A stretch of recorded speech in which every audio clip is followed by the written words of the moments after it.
Unti-unti na siyang nasasanay dito mga kalapatids. Nagtabi sila. Naging magkumpare.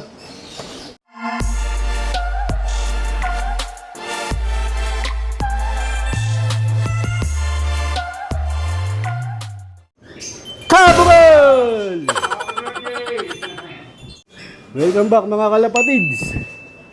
Maaga ko nga napakain to mga kalapatids. Wala pa si JJBK, pinakain ko na yan. Yan, nilagyan natin yung tubig nila ng luyang dilaw, bawang, sibuyas, tsaka... mga gano'n ka. Tsaka mga kalapatids, lemon. Bali binlender ko, tapos nilagay ko dito yung ano. Tsaka ko nilagyan ng tubig. So, ganyan nga yung binibigay ko dyan sa Monday. Sa lahat ng kalapati namin, mga kalapatids. Minsan sa patuha ko nilalagay. Minsan dito sa tubig naman.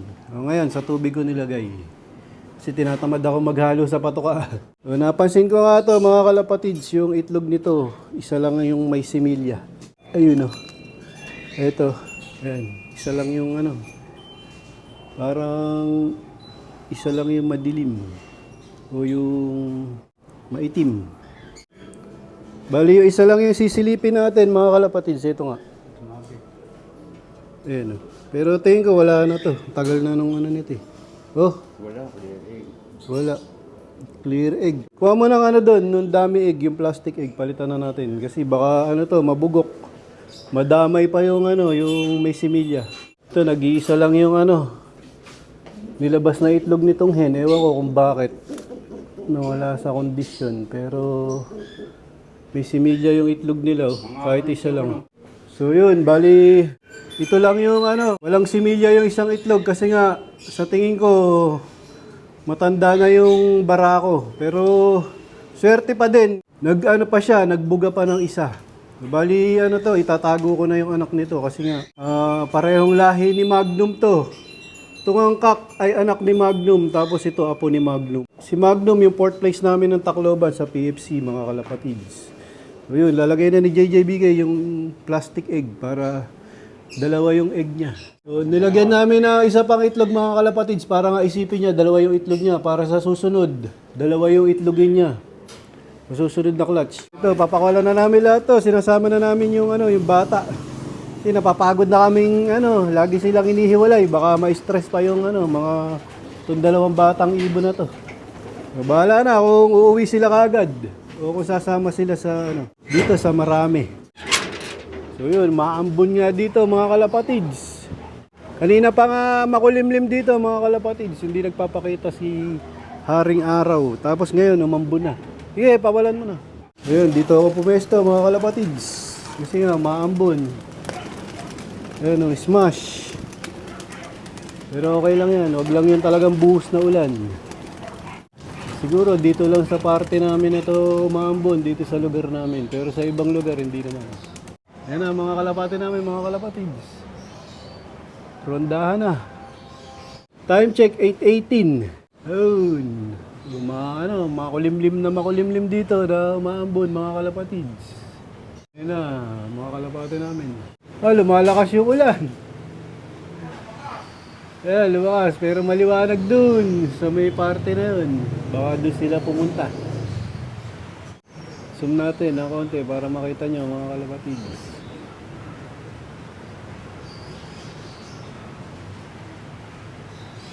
Ayan, maambo na. Bumebuelo.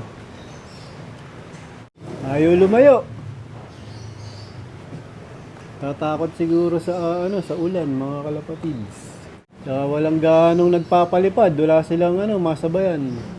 Puro dun lang hindi sila makaalis doon. Ayan, medyo humihina na. Sana ganyan lang, wag lalakas. Ayun, dito sila pumunta sa may maliwanag na parte. Ayan, medyo maliwanag nga dito. Ayun sila mga kalapatids. Tingnan natin kung roronda sila ng matagal. Yun, papunta sa maliwanag. So biglang nagpasikat si JJBK sa Akula mga kalapatids. Ayan, nilinis niya yan. So yun mga kalapatids, mga buo pa rin yung mga dumi nila. Ito na nga si puti, oh. Nakikihalubilo na. Unti-unti na siyang nasasanay dito, mga kalapatids. Ayan, nung una nga, binubuli dito yan. Pero ano, hindi nagpapatalo. Parang si Itim, nung unang salta dito, mga kalapatids. Ayan, nagtabi sila, oh. Ayan, naging magkumpare, oh. So, hindi nga nagpapatalo din to si, ano, ito si Bulak. Bulak nga pala pangalan nito. Lagi ko natatawag na puti. Ito nga ay galing sa ating kaibigan na si John Michael Silmar, pero ang pinanggalingan talaga nito ay kay Boss Ronald Gonzales. Maayos yung kondisyon niya, bumabara ako.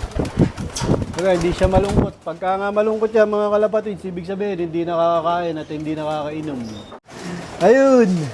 Nakikipagbarasuhan na rin sa patuka.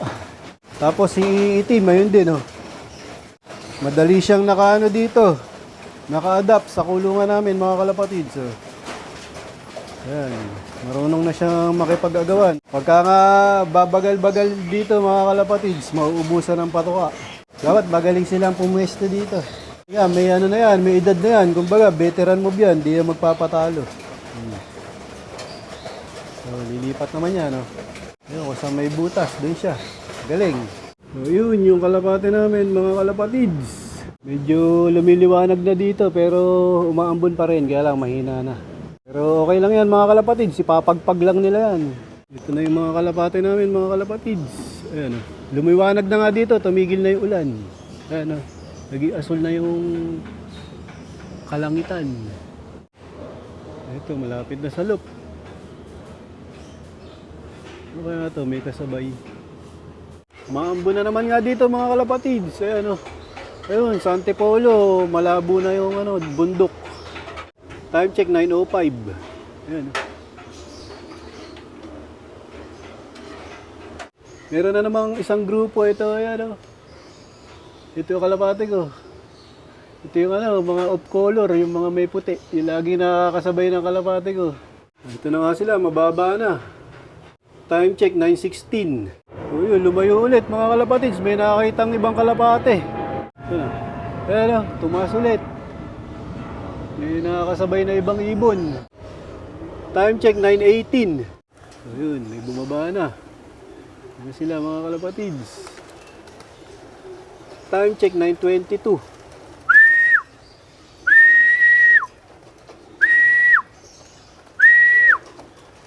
Ayan o. Napagpag yung ulan. Ayan o, tuyong-tuyo sila o. Nata-traffic doon, oh. Yan, pasukan na nga sila mga kalapatids pagkatapos ng ronda. Siyempre, yung patuka niyan, binibigay natin dyan, kalapatids flyer mix ni Boss Ronald Gonzales. Dito ko natatapusin ang video ko para sa araw na to. Please like, share, comment, subscribe. Keep safe. God bless. Ingat mga kalapatid.